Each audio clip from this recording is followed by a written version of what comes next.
always nice when DNA comes back up and nails people for horrible things that they did years ago that they thought they would just skate on life and get away with. This is one of those stories. Goes all the way back to 1989 in a quaint town in Minnesota.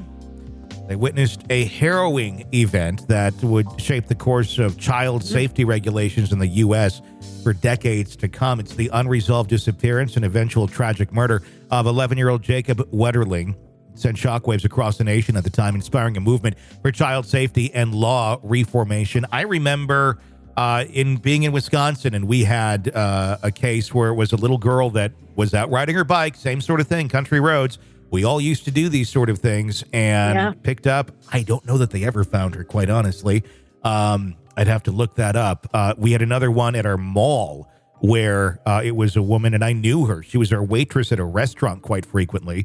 She worked at our mall, went out to the car after her shift. My mom also happened to work at the same mall in those same shifts. So that caused, I think, the first realization I had an issue with anxiety. And, she would walk out to her car at night as well. This one woman who we knew disappeared. Lori Deppis was her name.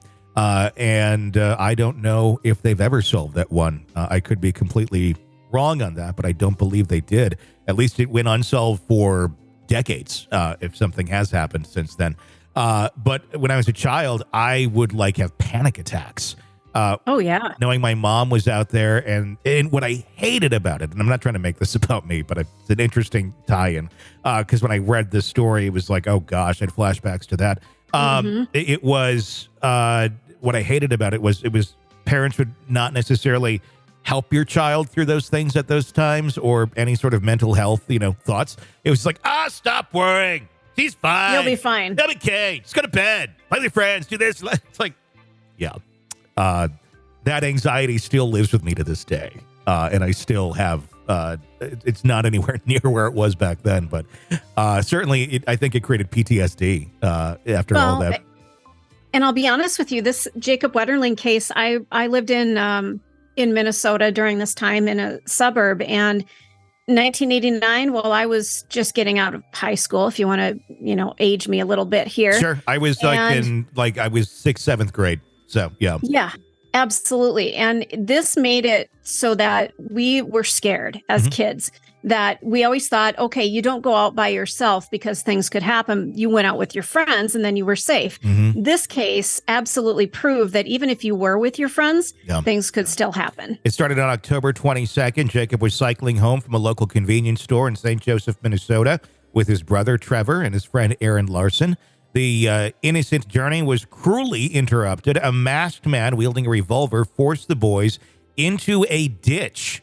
As Larson later recollected to ABC News, the harrowing incident felt surreal at first. It became real pretty quick, they said. After seizing Jacob and threatening the remaining two with dire consequences, the abductor vanished. Despite the tireless efforts of the community, the FBI, and local police in the subsequent days, Jacob remained missing. His innocent face, symbolizing every family's worst nightmare, became a national call for action, appearing everywhere from milk cartons to highway billboards. Years later, in 2014, a ray of hope appeared, re-examining of the Wetterling case by the FBI's Child Abduction Rapid Deployment Team brought Danny Henrik, a resident of Painesville, into the spotlight. Although initially a name of interest shortly after Jacob's disappearance, he was never formally linked to the crime. Over the advent of DNA technology, investigators connected Henrik to the clothes of Jared Shirelli, another boy victim from the same period, and I might have said his last name wrong. This discovery was bringing Henrik back into the investigators' radar. Couldn't lead to his arrest due to the expiration of the statute of limitations, but fortune had other plans. Following the search warrant in 2015, Henrik was arrested on child pornography charges, setting in motion a series of events that would finally bring closure to Jacob's case. As part of a plea deal in 2016, Henrik confessed to Jacob's abduction and subsequent murder, detailing the events of that October night. He recalled Jacob's heartbreaking question, "What did I do wrong?" Before the heinous acts followed, through his confession, Jacob's remains were discovered, ending the 27-year-old long search for him. The pain and sorrow expressed by Jacob's family, especially his parents, Patty and Jerry Wetterling were unimaginable, yet rather than succumb to despair, they transformed their grief into a driving force for a change. A year after their son's disappearance, they launched the Jacob Wetterling Resource Center. As stated on their website, its mission is to educate the public about child abduction and its prevention. Furthermore, the advocacy efforts bore fruit with the inception of the Wetterling Act, mandating an establishment of sex offender registries across all states.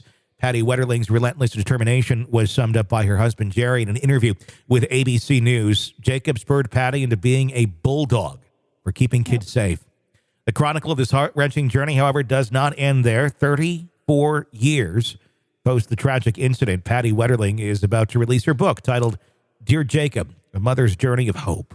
As noted by co-author Joy Baker to the Star Tribune, Patty's story is unparalleled. Not only did she endure the pain of a lost child, but also transformed her anguish into a nationwide movement, changing laws and capturing the attention of the highest echelons of power.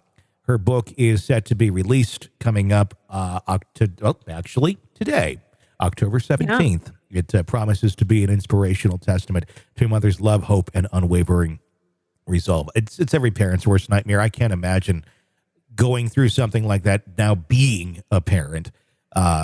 These sort of things have real effects on people of all ages, including children. And that, I think, is something to remember through all these sort of things.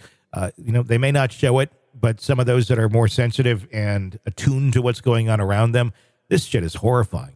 It was for me as a kid, and the parents, I'm sure, also hellish. And the most important thing that you can do when a child expresses concern, and, I'm not a psychologist, I'm not an expert in this field, but I can tell you, instead of saying, oh, suck it up, you're going to be fine, talk to them about the fear. Find out what it is that they're really concerned about and talk it through with them. Tell them how they can be safe. Now, back in 1989, we didn't have cell phones. We couldn't let somebody know when we arrived at our destination unless we asked to borrow the phone. Now we can do these things. Now we can be tracked on our cell phones to stay safe. So there are things you can do to help a child to know that they're going to remain safe. We use Life 360. It's not an ad for them. They've paid no money, but that's what we use in our house for everybody. And it's not ever like, oh my gosh, are they missing? It's more so like, where are they at right now? And, should I pick them up? Are they coming home? Like, and all that more for timing. But it is good to know, where people are at, especially, as a parent. And back then, yeah, you're exactly right. We didn't have any of that. And most of the places we went to didn't have phones either, especially if you're out playing in the woods out back. I can't imagine letting my daughter go do some of the stuff that I went and did just on her own. And I didn't do anything bad, but I was just by myself. If something happened, if I tripped, I fell, got injured, I'd be in the middle of the woods, would have been eaten by wolves. Although we didn't have wolves there, so it's probably more like, I don't know, raccoons. Coyotes. Raccoons and coyotes would have eaten me. But yeah, it was just a different place and time. But it's great that they were able to get some closure here. Certainly would never bring their son back, but it sure sounds like he didn't die completely in vain. The mother really used that to make a difference. So it's a book that looks very much worth checking out. Like I said, available today. Probably wherever books are sold, certainly Amazon.